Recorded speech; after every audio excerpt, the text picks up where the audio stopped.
দুনিয়াতে উলঙ্গ আইসি এই সাদা কাপড়টার জন্য, এই সাদা কাপড়টার জন্য আইসি দুনিয়াতে।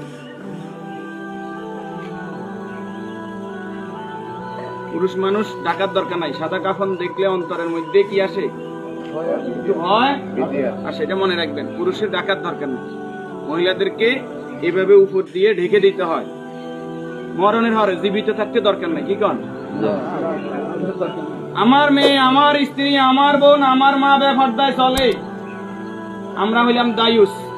ওই পুরুষ দায়ুস যে তার স্ত্রী সন্তানকে পর্দা করায় না। আপনি থাকতে আপনার স্ত্রী কিভাবে ফেরিয়ালার সামনে যায় আলু খাইস কিনে, আপনি দেশে থাকতে, আপনি এলাকা থাকতে আপনার স্ত্রী কিভাবে মার্কেটিং করে যায়, এভাবে বাজার সদাই করে। আপনি পুরুষ কেন পর্দার ব্যাপারে সচেতন নয়? আপনার উপযুক্ত মেয়ে ওড়না ছাড়া ঘর থেকে বের হয় কিভাবে? আপনার মেয়ে, আমার মেয়ে কিভাবে পায়জামা টাকনুর উপরে পরে? আমার ছেলে কিভাবে পায়জামা টাকনুর নিচে পরে? আমার টাকা দিয়ে আমার ছেলে সিগারেট খায়, আমার টাকা দিয়ে, আমার টাকার এমবি খরচ করে আমার ছেলে মেয়ে ঘরের মধ্যে গান বাজনা করে। আপনি পুরুষ উদাসীন, আপনার খবর নাই। খোদার কসম, দায়ুস ওই পুরুষ যে পুরুষ তার পরিবারকে দিন শিক্ষা দেয় না, কোরআন শিক্ষা দেয় না, পর্দার কথা বলে না, আর দায়ুস জাহান্নামে যাবে। এই দুনিয়াতে আসছে সাদা কাপড়টার জন্য, শুধু এই সাদা কাপড়টা অ্যারেস্ট করার জন্য। কিন্তু এই সাদা কাপড়টাও নিজের টাকায় কিনা হয়, নিজের টাকায় কিনা হয়। কেউ না কেউ, আমরা অনেক সময় শুনছি যে 3.5 হাতের মালিক ছাড়া আমি ন, আমি নিজে 8-10টা কবর এইভাবে দিছি যে উনি যে জায়গা দেখাই গেছে এই জায়গায় কবর দিন, আর জায়গা দিন আমাদের বাড়িতে। কথা কি বুঝতে পারছেন? উনি যে জায়গা দেখাই গেছে ওই জায়গায় দিতে পারি নাই বিভিন্ন কারণে। ওই জায়গার মধ্যে হয়তো পুরান কবর পড়ছে, অথবা ওই জায়গার মধ্যে খাদ গর্ত বেশি, পানি হয়ে গেছে।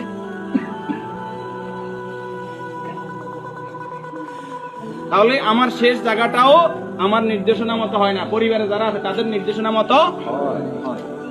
যে রাসূলের শানমর্যাদা এত বেশি, সে রাসূলের প্রতি দুরূদ ও সালাম সাল্লাল্লাহু আলাইহি ওয়াসাল্লাম।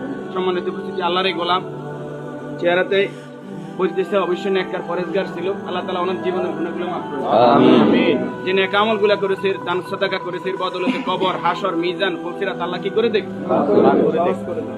আমরা যারা জানাজায় উপস্থিত হয়েছি, আল্লাহ আমাদেরকে মাফ করে দিন। আল্লাহ তাআলা এই পরিবারকে ধৈর্য ধারণ করার তৌফিক দান করুন।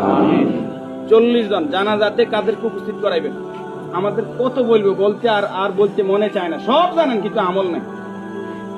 আপনি জানেন যে আত্মীয়তার সম্পর্ক নষ্টকারী জাহান্নামে যাবে, আপনি নিজেই সেই সম্পর্কটা বারবার নষ্ট করেন। আপনি জানেন যে আগে সালাম দিতে হবে, আপনি সালাম দেন না। আপনি জানেন যে নিজের জন্য যেটা ভালো মনে করি, অপরের জন্য সেটা ভালো মনে না করলে আমি ইমানদার নয়।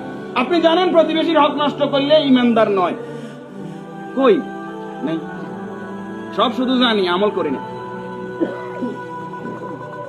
আমাদের মাঝ থেকে আমলটা দূরে সরে গেছে।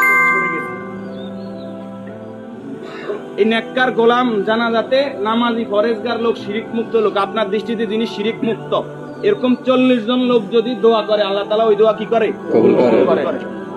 40 জন হাইবেন, আইতেন না। উনি নামাজি পরেজগার, উনি হয়তো আপনি মনে করেন যে মাজারে সেজদা দেন শুধু কবিরা গুনাহ, মাজারে সেজদা দেন বুঝি শিরক। শনিবার মঙ্গলবার কি শিরক না? শনিবার মঙ্গলবার হিসাব করা শিরক ননি? শিরক, এটাও শিরক। এই যে জাদু টোনা করা, এটা কি শিরক ননি? গণকের কাছে যাওয়া, বান্দর গনাইতে যায়, মানুষ গনাইতে যায়, চুরি করছে কে, আনা চাইতে যায়, এগুলো সবগুলো কি বড় শিরক। যেটা জনগণ সকল ক্ষমতার উৎস, ঠিক ননি?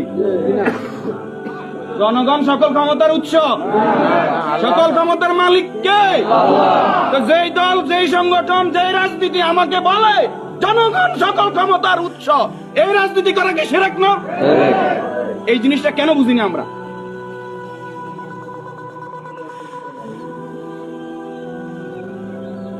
আপনি মুখে বললেন জনগণ সকল ক্ষমতার উৎস, অন্তরে আপনি বলবেন যে হ্যাঁ আল্লাহ সকল ক্ষমতার উৎস, এটা তো আল্লাহ মানে না।